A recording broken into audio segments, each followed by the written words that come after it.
할렐루야. 성금요일에 주시는 하나님의 은혜가 여러분과 함께하기를 주의 이름으로 축원합니다. 오늘은 5번째 날입니다. 분노를 해결하십시오. 3번째입니다. 우리 밑에 한번 같이 읽어볼까요? 함께 읽습니다. 오른쪽 그림을 보면서 무엇을 느끼셨습니까? 똑같은 형태의 군인 3명이 서 있습니다. 그런데 키가 조금씩 다른 것처럼 보이지만 사실은 같습니다. 이것을 착시현상이라 부릅니다. 우리가 분노의 문제를 다루는 데 있어서 중요한 부분은 우리가 생각하고 판단하는 것이 잘못될 수 있다는 사실을 잊지 않는 것입니다. 한 걸음 더 나아가 분노를 표출함으로 벌어질 일들도 생각해 보는 것입니다. 우리가 신앙생활을 시작하게 된 이유도 사실은 우리는 너무나 잘 모르고 할 수 있는 것이 별로 없기 때문입니다. 여러분, 우리의 눈이 나를 속인다는 사실을 우리는 알지 못합니다. 내 눈으로 본 것은 믿을 수 있다고 생각하는데요. 그런데 우리의 눈이 얼마나 나를 속이는지 모릅니다. 하물며 우리의 생각이 나를 얼마나 속이는지, 사람들은 생각하지 않은 채 내 생각이 옳다고만 여겨 그 생각을 쫓아 살아가다가 삶을 낭패로 끝내는 경우들이 정말 많습니다. 그래서 우리가 신앙생활을 한다는 것은 내가 잘 알지 못한다, 내가 할 수 있는 것이 별로 없다는 것을 인식하게 되면서 우리는 하나님을 의지하게 되는 것이죠. 그런데 신앙생활을 하다 보면 내가 잘 모른다는 사실과 할 수 있는 게 없다는 사실을 인정하면서 자기의 무기력함을 고백하면서 신앙생활을 시작하는데, 신앙생활을 하다 보면 어느 순간부터 마치 내가 모든 것을 할 수 있는 것처럼 여기게 돼요. 나도 모르는 사이에 내가 하나님의 자리를 차지하고 앉아 있을 때가 있는 것이죠.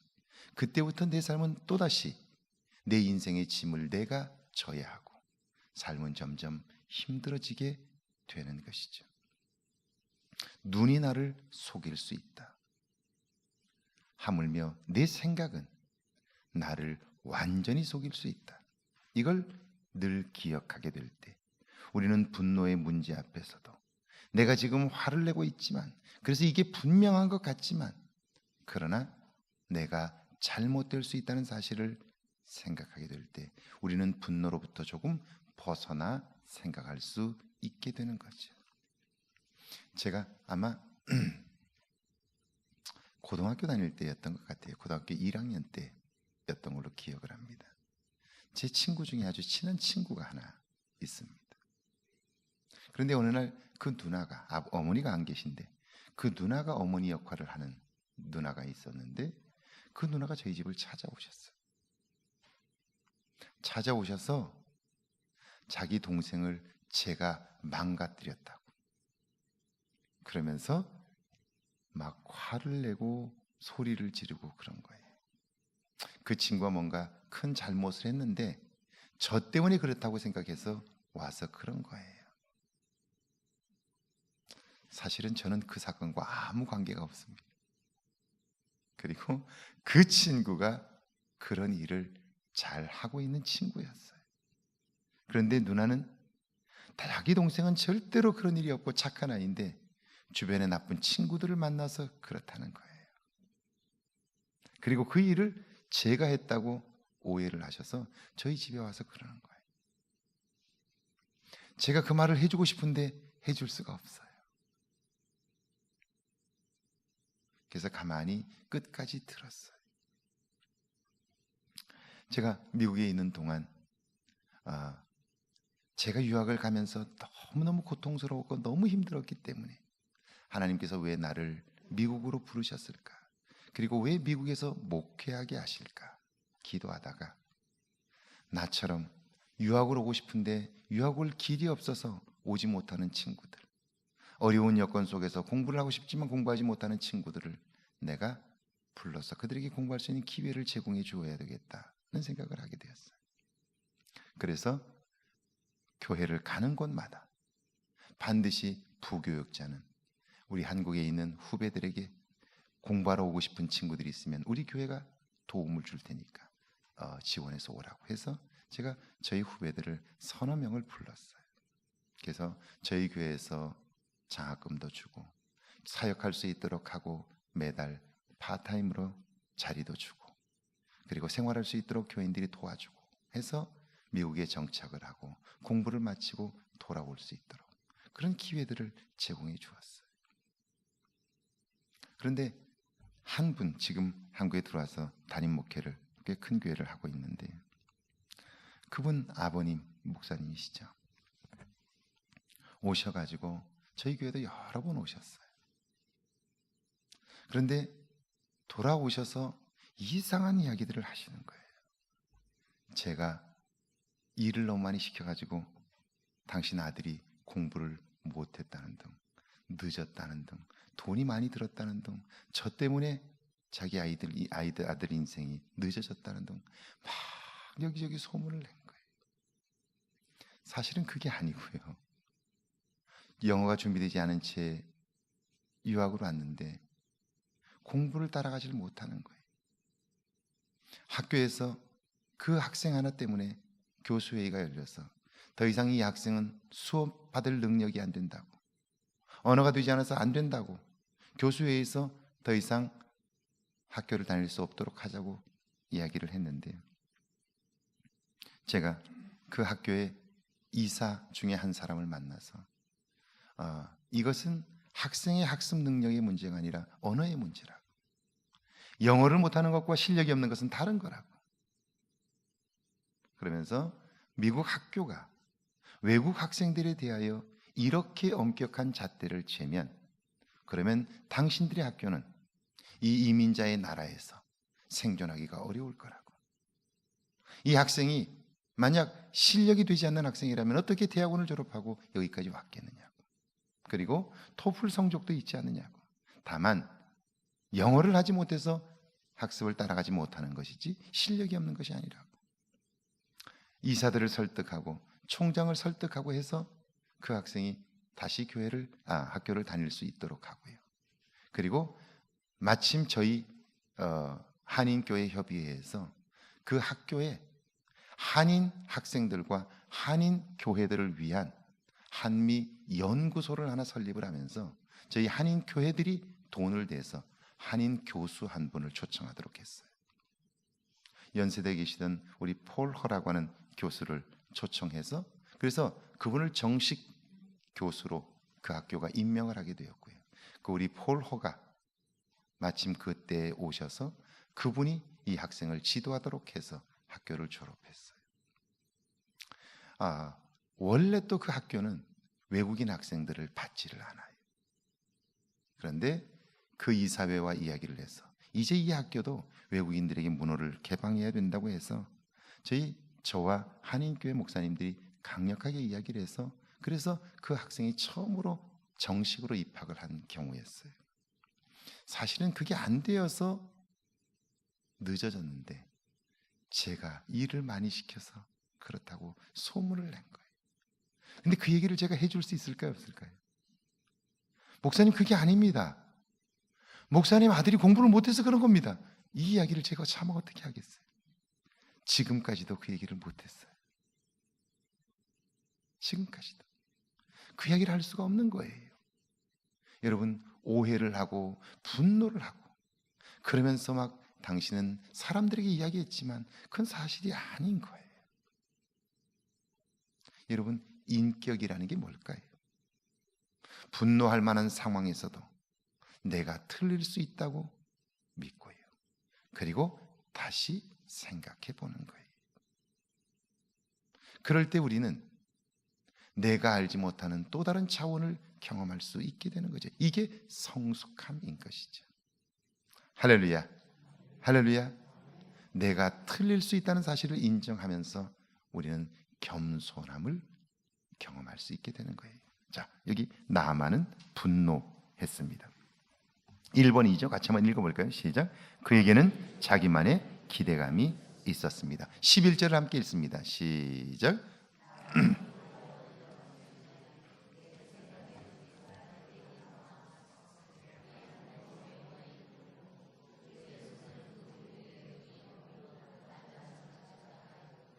자, 나아만은 이스라엘을 지배하는, 지금으로 말하면 이스라엘을 식민지로 삼은 나라의 장관입니다.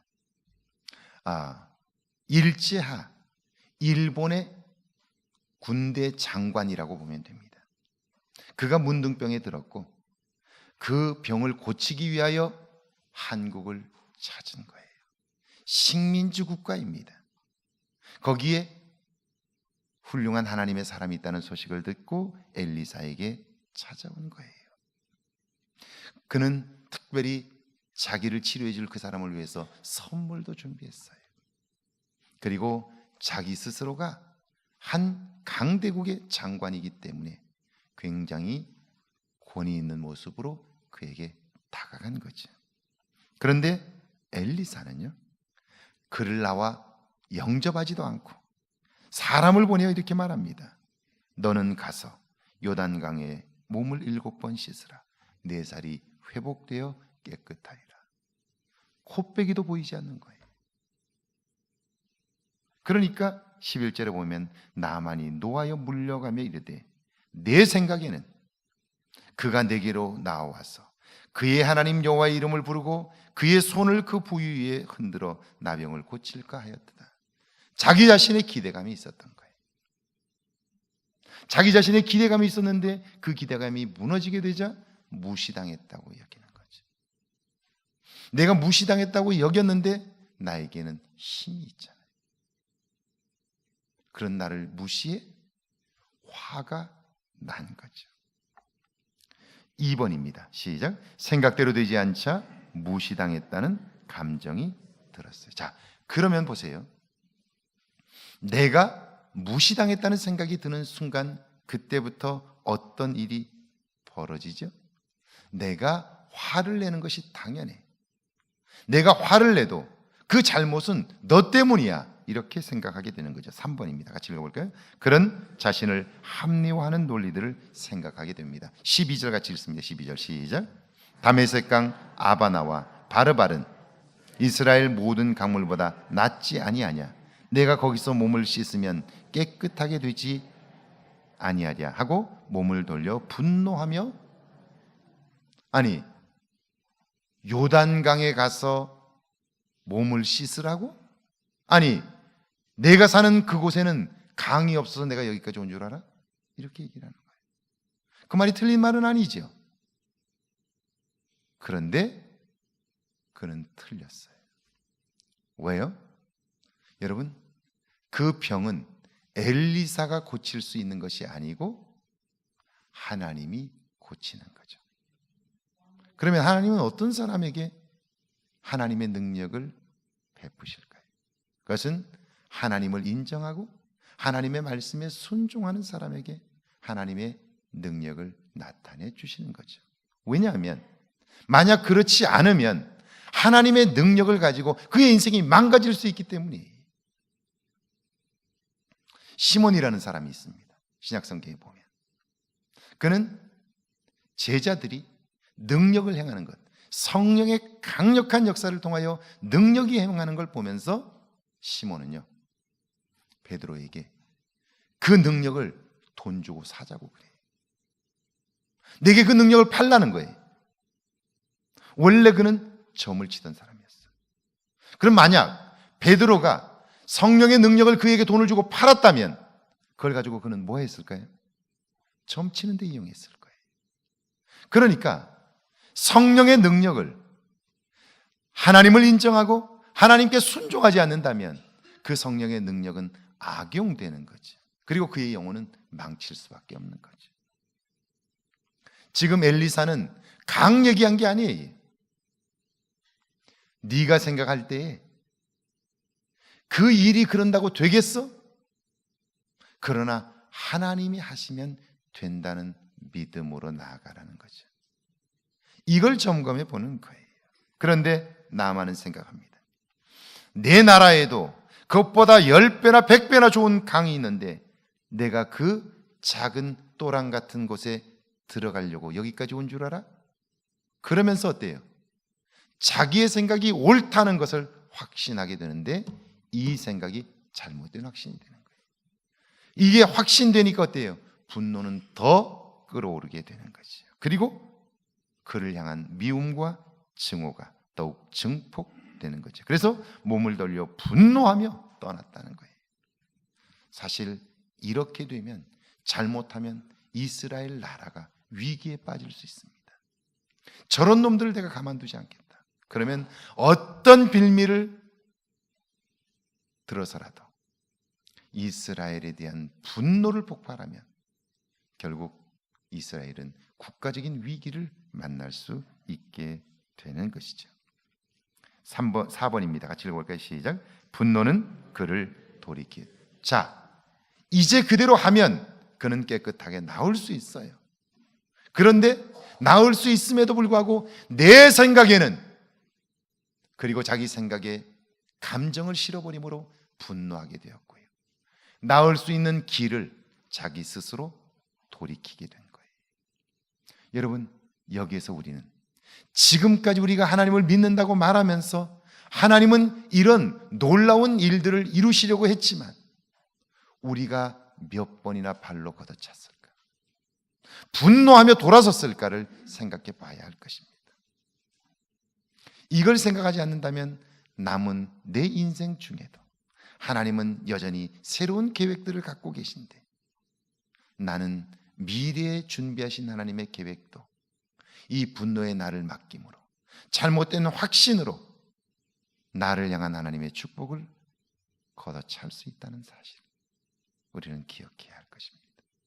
왜냐하면 과거에도 그런 일은 있었지만 내가 그 일을 경험하지 못했기 때문에 나는 몇 번이나 하나님의 축복을 외면했는지 알지 못하는 거예요. 모른 채 살아가는 거예요. 분노를 한 숫자만큼 우리는 아마도 하나님의 복을 외면했을 것입니다. 2번이죠.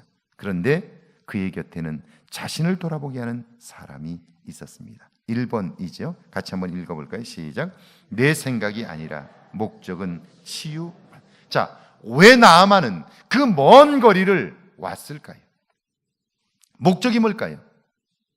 만약 내 생각대로 되는 거라면 굳이 거기까지 올 필요가 없잖아요. 내 생각대로 하는 거라면 내 집에서, 내 나라에서 해도 충분하잖아요. 그럼에도 불구하고 그 먼 거리까지 온 것은 치유를 위한 것이죠. 그러면 치유를 위한 해결책을 주지 않았다면 문제지만 엘리사는 해결책을 주었습니다. 정확한 처방을 내려준 거예요. 요단강에서 몸을 7번 씻으라, 내 살이 회복되어 깨끗하리라. 이미 온전한 처방을 받았습니다. 그대로만 하면 낫습니다. 그런데 처방전을 받았음에도 불구하고 분노함으로 그 처방전을 버려버린 거죠. 목적이 뭡니까? 치유받는 거예요. 그래서 2번이죠. 같이 읽어볼까요? 시작. 치유를 위해서라면 어떤 값도 치를 것입니다. 그래요. 치유를 위해서 자기는 선물도 가져왔잖아요. 그 먼 거리를 왔잖아요. 그리고 자기의 치부라고 할 수 있는 한 나라의 군대 장관이 나병을 앓아 이제 죽게 되었다는 것은 여러분 국가적 비밀입니다. 기밀이에요, 기밀. 여러분, 박근혜 전 대통령이 비선으로부터 치료를 받은 것, 이게 왜 문제가 될까요? 그것은 박근혜 대통령은 한 나라의 국가 원수입니다. 국군의 통수권자입니다. 그의 건강은 기밀이에요. 만약 그가 심한 질병을 앓고 있다고 하면 여러분 그것은 국가적인 재난을 불러올 수 있는 겁니다. 그의 혈액도 국가 기밀이에요. 왜? 혈액이 외부로 유출이 되면 그 혈액으로 그 사람의 건강 상태를 다 체크할 수 있기 때문이에요. 왜? 정식 라인이 아니라 비선으로 진료하는 게 문제가 돼요. 그의 몸이 국가 기밀이기 때문입니다. 나아만은 한 나라의 군대 장관입니다. 그의 건강 상태는 국가 기밀이에요. 그럼에도 불구하고 그가 와서 자기의 건강 상태를 이야기한 거잖아요. 그런데 그걸 이야기할 때는 어떤 값도 치르겠다는 생각이 있었던 거잖아요. 그런데 그 일은 쉬운 일이었어요. 그런데 그 쉬운 일임에도 불구하고 자기 생각과 다르다는 이유로 분노하게 되었죠.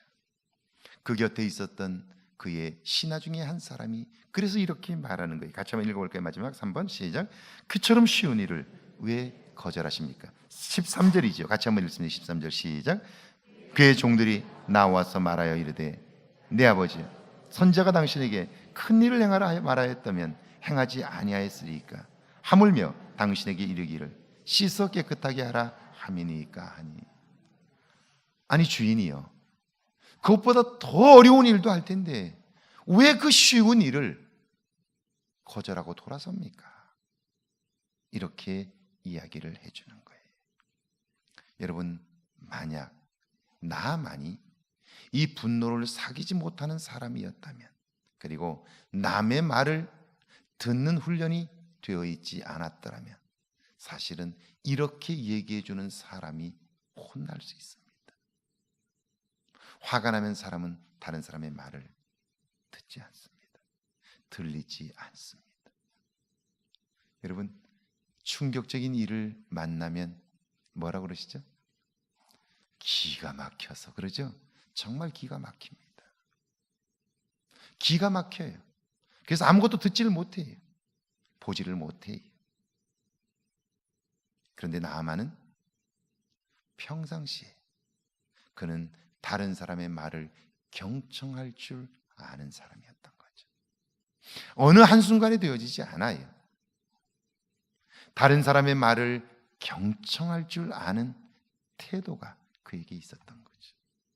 그러니까 나아만은 3번입니다. 나아만은 들을 수 있는 마음이 있었습니다. 1번이죠. 같이 읽습니다. 시작. 분노 중에도 들을 수 있는 마음이 그에게 있었습니다. 여러분, 어떤 경우에도 작은 일에도 여러분 그걸 들을 수 있는 마음이 준비되어 있지 않으면 우리는 인생에 큰 실수를 할 수밖에 없습니다.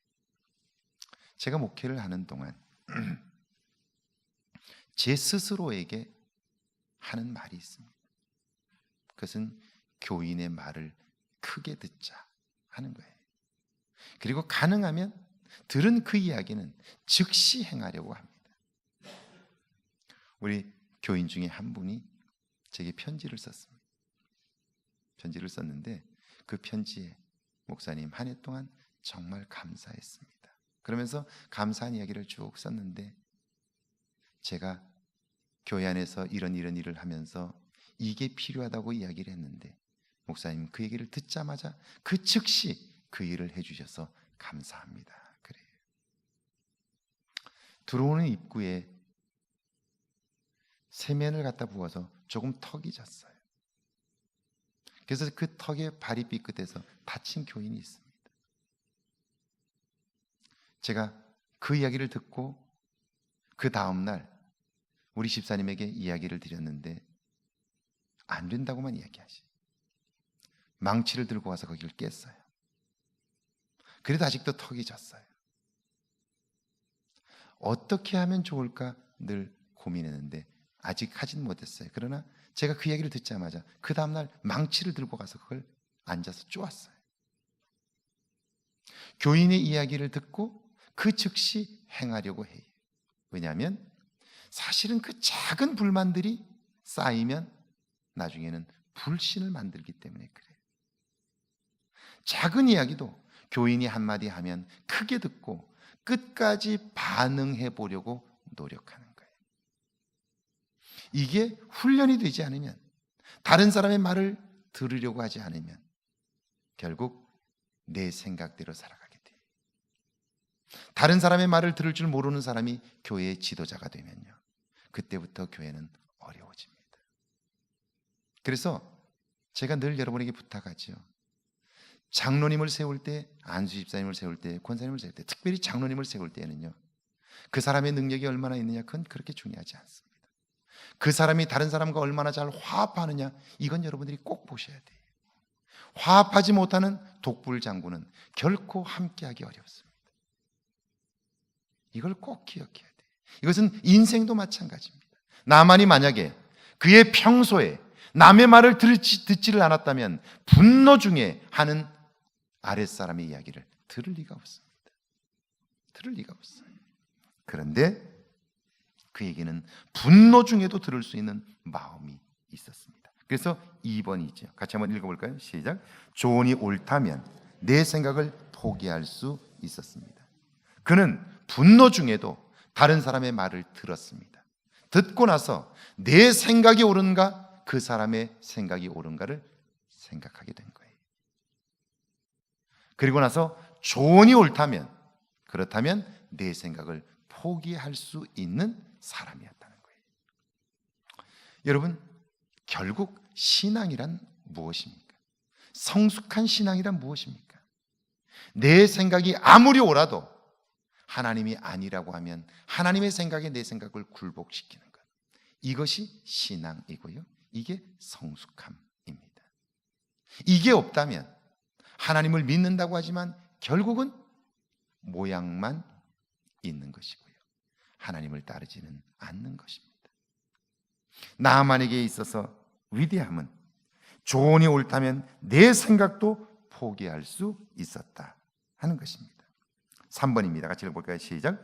그대로 순종하자 하나님이 계획하신 놀라운 일이 일어났습니다. 14절을 같이 읽습니다. 시작. 나만이 이에 내려가서 하나님의 사람의 말대로 요단강에 7번 몸을 잠그니 그의 살이 어린아이의 살같이 회복되어 깨끗하게 되었더라. 그대로 했더니 이런 놀라운 역사가 나타난 거예요.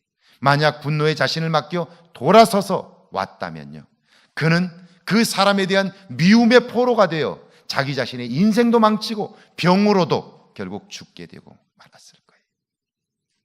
병이 나았다고 해도 미움의 포로가 되어 결국 그는 망치고 말았을 거예요. 여러분, 고구려를 공격했던 중국의 왕들, 그들은 모두 다 고구려 원정의 실패함으로 나라가 무너지고 말았습니다. 다 그랬어요. 왜 그래요? 미움의 포로가 되었기 때문에 그래요.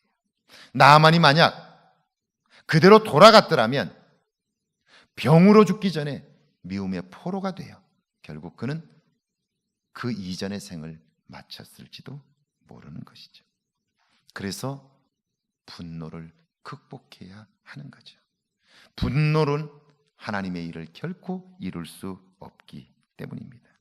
그렇다면 어떻게 분노를 해결할 수 있을까요? 예수님의 말씀을 들으십시오. 같이 한번 읽어볼까요? 시작. 그들을 떠나 돌 던질 만큼 가서 무릎을 꿇고 기도하여 이르되 아버지여, 만일 아버지의 뜻이거든 이 잔을 내게서 옮기시옵소서. 그러나 내 원대로 마시옵고 아버지의 원대로 되기를 원하나이다 하시니 천사가 하늘로부터 예수께 나타나 힘을 더하더라. 여러분, 내 생각은 이걸 피하는 거예요. 십자가를 지지 않는 거예요. 나는 진실로 그걸 원해요. 그러나 하나님의 뜻이 무엇입니까? 하나님의 뜻은 십자가를 지는 거예요. 그러니까 내 뜻대로 마시옵고 아버지의 원대로 되기를 원합니다. 내 생각을 하나님의 뜻에 굴복시키는 거예요. 그러자 천사가 그를 돕게 되었다 하는 것입니다. 사랑하는 여러분, 신앙의 성숙함은 내 뜻을 주장하는 것이 아니라 내 뜻을 하나님의 뜻에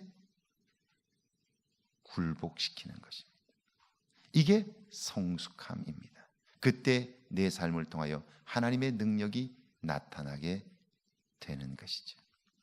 제가 지금까지 목회를 하면서 터득한 이것과 관련된 생각 하나 있습니다.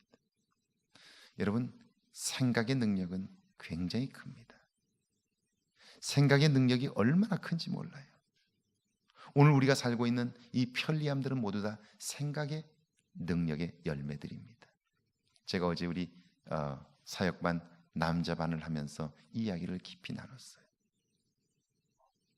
제가 미국으로 유학 가기 전 1995년, 1996년이라고 제가 생각이 됩니다. 그렇죠. 1995년, 1996년. 그때 저는 신한은행을 거래하고 있었습니다. 한 달에 한 번씩 교회 사례비가 들어오기 때문에 은행에 가서 돈을 찾습니다. 돈을 찾으러 가면 항상 은행 창구에 줄을 서 있었어요. 줄을 서서 기다려야 돼요. 근데 줄을 서서 기다리다 보면 반드시 시끄러워져요. 왜요? 새치기 하는 사람이 꼭 있어요. 꼭 있어요. 어디나 꼭 있어요. 그러면 왜 새치기 하냐? 나와라. 나 여기 아는 사람이 있어서 그렇다. 그래서 막 시끄러워요, 창구가.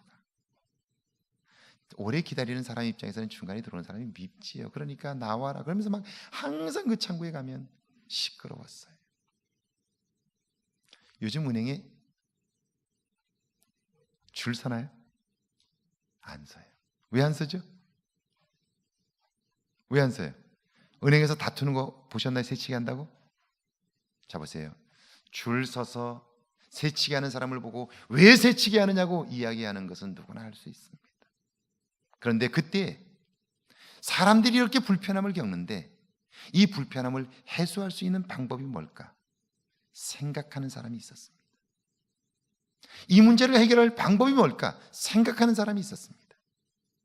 그 사람이 기었고 생각해냈습니다. 들어오면서 표를 하나씩 받는 겁니다. 그러면 줄 설 필요가 없습니다. 줄 설 필요가 없으니까 새치기 할 이유도 할 수 없게 되는 거죠. 그러자 그 문제는 완전히 해결되었어요. 오늘날 나는 줄을 열심히 선다고 말하지만 그 앞에 새치기를 하면 누구나 화가 나요. 화를 내는 것만 가지고는 문제 해결이 되지 않습니다. 그때 생각하는 사람이 있다면 생각의 능력이 그 문제를 해결하는 겁니다. 비난하는 사람이 문제를 해결하는 게 절대 아닙니다. 교회 안에서도 비난하는 사람이 결코 문제를 해결하지 않습니다. 문제만 키웁니다. 비난할 만한 일들이 있을 때 생각하는 사람, 기도하는 사람을 통해서 그 문제는 해결되는 것입니다. 할렐루야. 이것이 얼마나 중요한지 몰라요. 내 생각을 접고 하나님의 생각에 굴복시키게 될 때 우리의 삶을 통해서 하나님의 능력이 나타나게 되는 것이죠. 그래서 저는 이렇게 결론을 내립니다. 어떤 일이 있을 때 첫 번째 드는 생각은 버리라는 겁니다. 첫 번째 생각은 내 생각이 아닙니다. 이건 육신의 생각입니다. 감정의 생각입니다. 이거 버려야 합니다. 그리고 두 번째 생각을 취하십시오. 그런데 그 두 번째 생각이 하나님의 생각이 아닐 수도 있습니다. 그래서 두 번째 생각을 취하고 세 번째는 기도하는 것입니다. 그러면 하나님은요, 두 번째 생각이 오르면 그 일을 하게 하실 것이고요, 두 번째 생각이 틀리다면 고쳐 주실 것입니다. 그래서 우리는 분노의 때에도 말씀하시는 하나님의 음성을 들을 수 있고요, 그 일을 통하여 이루시는 하나님의 은혜를 경험할 수 있게 되는 것이죠. 이 일을 위하여 예수님이 오셨습니다. 예수님을, 성령을 그리스도의 부활하신 영이라고 부르는 이유가 여기에 있습니다. 그리스도가 부활하심으로 영으로 우리에게 오셔서 이걸 가르쳐 주시고 우리를 도와주시기 때문이죠. 이런 은혜가 저와 여러분 모두에게 있기를 축원합니다.